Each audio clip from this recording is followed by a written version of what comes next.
محمد عبدك ورسولك على المؤمنين والمؤمنات والمسلمين والمسلمات يا رب صل وسلم دائما ابدا على حبيبك خير خلق كلهم. عید الاضحیٰ مبارک، عید سعید، حج مبرور، کل عام وانتم بخیر. آج وقوف مزدلفہ کے بعد حجاج کی آج عید ہے، اور ہمارے ہاں کل سے عید الاضحیٰ منائی جائے گی.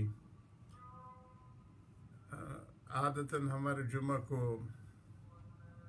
درود شریف ہوتی ہے، اور یہ مناسک بھی شان والے ہیں. اب حجاج اپنا فریضہ ادا کرنے کے بعد، طواف وداع کے بعد عام طور پہ مدینہ منورہ جاتے ہیں. دستور تو یہ ہے کہ کچھ حجاج پہلے جاتے ہیں، کچھ حجاج مناسک ادا کرنے کے بعد جاتے ہیں، لیکن دونوں شان والے ہیں. آج جو حجاج وقوف مزدلفہ کے بعد ان کو جو کام کرنے ہیں وہ رمی جمرات عقبہ ہیں، بڑے شیطان کو کنکر مارنے ہیں. اور بڑے شیطان کو کنکر مارنے کے بعد جو حج تمتع والے ہیں، جو حج قران والے ہیں، اور افراد والوں کے لیے مستحب ہے، وہ سنت ابراہیم کی اس میں یہ واجبات میں سے ہے، وہ اپنی قربانی کریں گے. قربانی کے بعد اپنے بال منڈا کے وہ حلال ہو جائیں گے، احرام کی پابندیوں سے نکل آئیں گے. بعض لوگ طواف زیارت جو فرض ہے وہ سیدھا مزدلفہ سے آ کے، کیونکہ 10، 11، 12 اس کے لیے ٹائم پیریڈ ہے، وقت مقرر ہے، ترتیب نہیں ہے.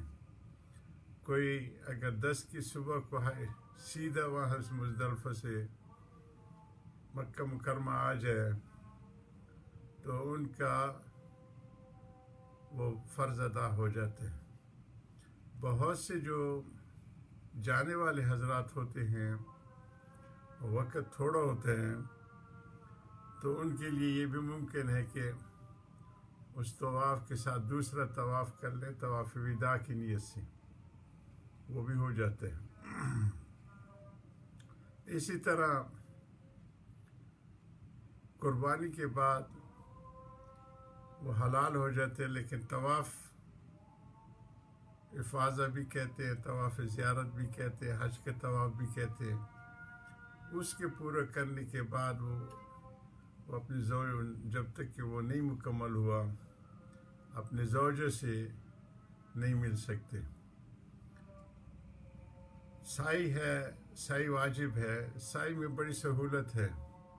خواتین حیض کی شکل میں وضو ہو یا نہ ہو، اسی طرح ضعفاء جو ہیں وہ سائی کو پورا کر سکتے ہیں. سائی متصل فضیلت تو ہے، لیکن یہ نہیں ہے کہ اگر بیمار ہے یہ ہے تو وہ اس میں بڑی چھوٹ ہے. کئی دنوں کے بعد بھی کر سکتے ہیں سائی، اور کئی مرحلوں میں بھی کر سکتے ہیں کہ ایک چکر کیا، تھک گئے یا کچھ عذر ہو گیا، پھر چلے گئے، پھر دوسرے چکر آ کے کیا، تو کئی مرحلوں میں بھی سائی ہو سکتی ہے. جی، سائی کے بعد طواف زیارت تو ہو گیا. طواف وداع کی بھی میں نے ترتیب بتائی کہ نکلنے سے پہلے پہلے ایک طواف کیا جائے، اور ان کے پھر مناسک کی سارے واجبات پورے ہو گئے. خوش نصیب لوگ پھر مدینہ منورہ کی طرف چل نکلتے ہیں. لبیک اللہم لبیک، لبیک لا شریک لک لبیک، ان الحمد والنعمت لک والملک لا شریک لک. یہ تکبیرات جو ہیں یا حج کی تلبیہ جو ہے، یہ بڑے شیطان کو کنکر مارنے کے بعد بند ہو جاتی ہے. اور ایام تشریق یعنی جیسے حج کا دن ہے، اس میں اس کی جو ہے تکبیرات شروع ہو جاتی ہے، اللہ اکبر لا الہ الا اللہ اللہ اکبر وللہ الحمد. اور حجاج 13 ذی الحجہ کی عصر تک یہ تلبیحات ہر نماز کے بعد بلند آواز سے پڑھتے رہتے ہیں.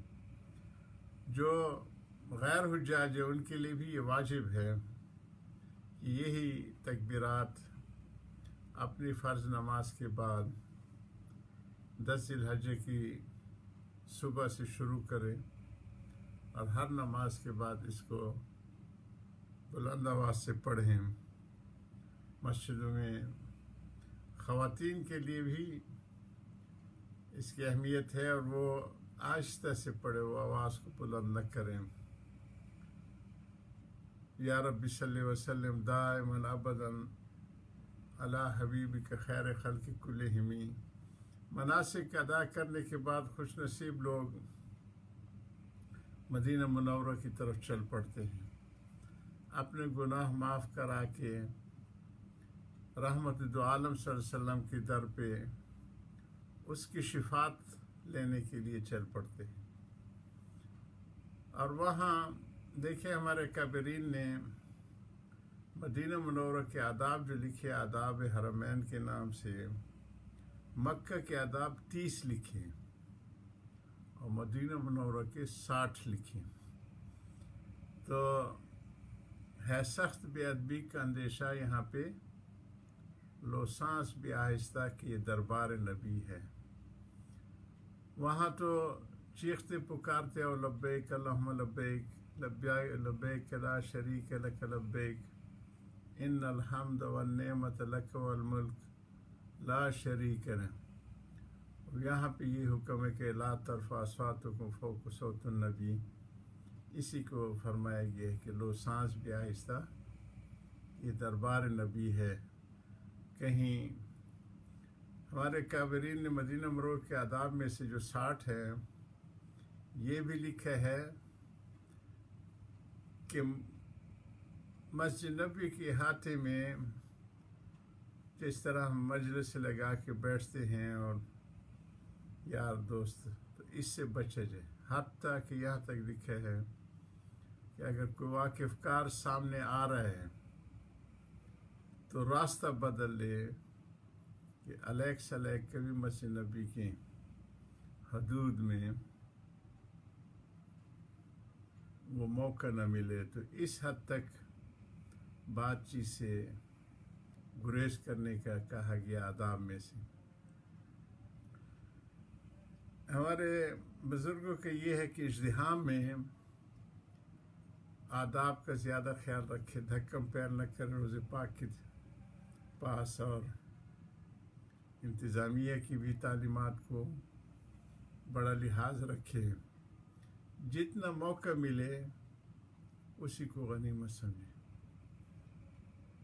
اور جو آداب میں لکھا ہے کابرین نے کہ باب السلام سے، اور آج کل داخلے کے راستے بھی انہوں نے وہیں سے بنائے ہیں، وہ مسجد کی اور اللہم افتح لی ابواب رحمتکم نویت سنت الاعتکاف ما دمت فی ھذا المسجد، یہ کہتے ہوئے ان اللہ ملائکۃ یصلون علی النبی یا ایھا الذین آمنوا صلوا علیہ وسلم تسلیما، یہ نماز والا سلام پڑھنا شروع کر دے. السلام علیکم ایھا النبی ورحمۃ اللہ وبرکاتہ، یہ 70 دفعہ پڑھنا ہے. انشاءاللہ پہنچتے پہنچتے روز پاک کے مواجہ شریف کے سامنے یہ 70 دفعہ پورا ہو جاتے ہیں. اس کے بعد میں نے جو قبولیت دعا کے لیے کہا مختصر سے ہوتا ہے، وہاں زیادہ ٹھہرنے نہیں دیتے. یا رب صلی وسلم دائما ابدا علی حبیبک خیر خلق کلہم، یہ پڑھنے کے بعد هو الحبیب الذی ترجى شفاعۃ لکل حول من الاحوال مقتحمی. وہ ترمذی شریف کی جو دعا ہے، یا محمد توجہ بک الی ربک فی حاجت هذه لتکسلی فشفع فی، یہ کہتا ہوئے نکل جائے اور اللہ سے قبولیت دعا کی یہ رکھتے ہوئے حضور صلی اللہ علیہ وسلم شفاعت کی. ہم سب کے لیے دعا کریں. وآخر دعوانا الحمدللہ رب العالمین.